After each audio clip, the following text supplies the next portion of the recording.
দেখুন, new parliament গঠন হওয়ার পর থেকে মোদী সরকার একের পর এক মুসলিম বিরোধী কালা কানুন আনতে চাইছে।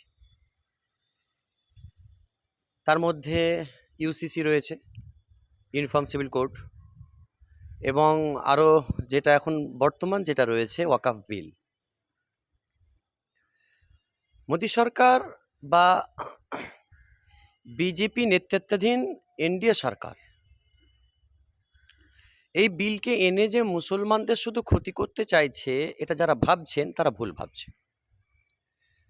মনে রাখতে হবে, আসলেই এনডিএ সরকার তথা বিজেপি সরকারের মূল উদ্দেশ্য হচ্ছে গরিব মানুষ, পুঁজিপতি ও গরিব মানুষের মধ্য দিয়ে। মোদী সরকার বা এনডিএ সরকার এরা চাইছে গরিব মানুষের পেটে লাথি মেরে কিভাবে পুঁজিপতিদের উন্নয়ন বা উন্নতি করা যায়, এটা তাদের মূল উদ্দেশ্য। এবারে মানুষকে বোঝাতে গেলে যারা সাধারণ হিন্দু ধর্মের মানুষ আছে, অন্যান্য ধর্মের মানুষ আছে, তাদের ব্রেনকে ওয়াশ করার জন্য এই ওয়াকাফ বিলকে সামনে নিয়ে আসা হচ্ছে। তো এতে করে কি হবে, ওয়াকাফ বিল পাস হবে হবে না, দুটো বিষয় আমি এখানে উল্লেখ করতে চাইছি।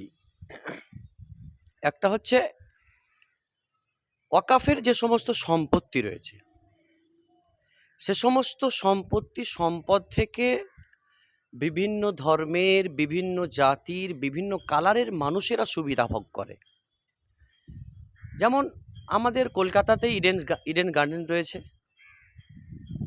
যেখানে ক্রিকেট খেলা হয়, বা বিভিন্ন বড় বড় যে লাইব্রেরিগুলো রয়েছে, কলেজ বলুন, ইউনিভার্সিটি বলুন, বেশিরভাগই ওয়াকাফের সম্পত্তি বা ওয়াকাফের সম্পদের উপরে।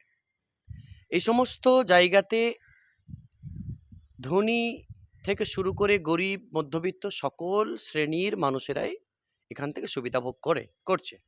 সরকার ওয়াকাফের উপরে হস্তক্ষেপ করে পুঁজিপতিদের সুবিধা করিয়ে দিয়ে গরিব মানুষের পকেটকে তারা কাটতে চাইছে।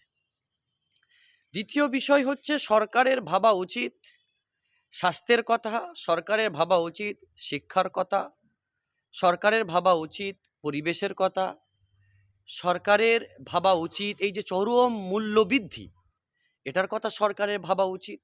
কিন্তু সরকার এই সব কিছু না ভেবে ইউনিফর্ম সিভিল কোড, ওয়াকাফ ইত্যাদি বিলকে এনে অ্যাকচুয়াল সাধারণ যারা গরিব মধ্যবিত্ত হিন্দু ভাইদের, তাদের ব্রেনকে ওয়াশ করে একটা ভোট ব্যাংক তৈরি করতে চাইছে। যে ভোট ব্যাংকটা এই হিসাবে তাদের বিজেপিকে ভোট দেবে যে দেখো মুসলমানদেরকে কি জব্দ করা হচ্ছে বা কষ্ট দেওয়া হচ্ছে। আসলেই কিন্তু এ কথা যদি কোনো হিন্দু ধর্মের ভাইয়েরা, মানুষেরা ভেবে থাকে, তাহলে তারা ভুল করবে। কারণ এই ওয়াকাফ থেকে মুসলমানদের সম্পত্তি, এটা তো অবশ্যই, তারপরেও এ সম্পদ থেকে উপকার সকলেই লাভ করে। ওয়াকাফ সম্পত্তি মুসলমানদের সম্পত্তি, মুসলমানদের সম্পদ।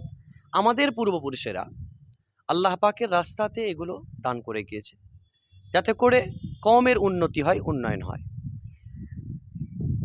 তাই দেখতে গেলে দেখা যাবে যে কলকাতাতে বিভিন্ন জায়গাতে রাইটার্স বিল্ডিং থেকে শুরু করে বিভিন্ন যে কয়েক লক্ষ হাজার কোটি টাকার যে সম্পদ, সারা ভারতবর্ষ জুড়ে কয়েক লক্ষ হাজার কোটি টাকার যে সম্পদ, এই সম্পদকে সরকার হস্তগত করে কি মুসলমানদের শিরদাঁড়াকে ভেঙে দেওয়ার কি চক্রান্ত চলছে, এটা প্রশ্ন থাকতেই পারে।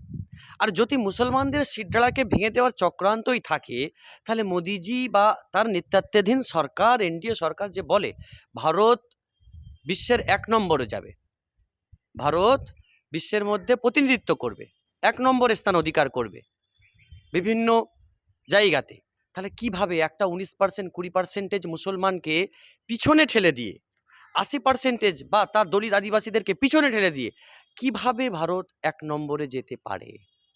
এটা তো কখনোই সম্ভব নয়। কারণ 1 নম্বরে যেতে গেলে তো প্রত্যেক ধর্ম, বর্ণ, সমাজকে নিয়ে এগিয়ে আসতে হবে। তারপরেও আমি যেটা বলতে চাইছি যে ওয়াকাফের সম্পদগুলো কে সম্পদের মধ্যে বা কমিটিতে সরকারি প্রতিনিধি রেখে কি বার্তা দিতে চাইছেন হোম মিনিস্টার সাহেব? কি বার্তা দিতে চাইছেন? যে এর মধ্যে তিনি কি এটা বার্তা দিতে চাইছেন যে সরকার ওইগুলোকে গ্রহণ করে সরকার তার নিজের বন্ধুদের সাহায্য করবে?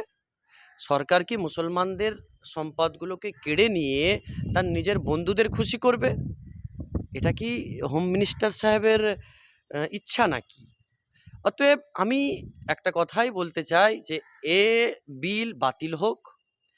এ বিলের মধ্যে সুপ্রিম কোর্ট হস্তক্ষেপ করুক এবং এই বিলে মাধ্যমে যাতে করে সাধারণ জনগণ তথা মুসলিম কমিউনিটি বিশেষ করে এদের ক্ষতি না হোক, এই আশা আমি করব।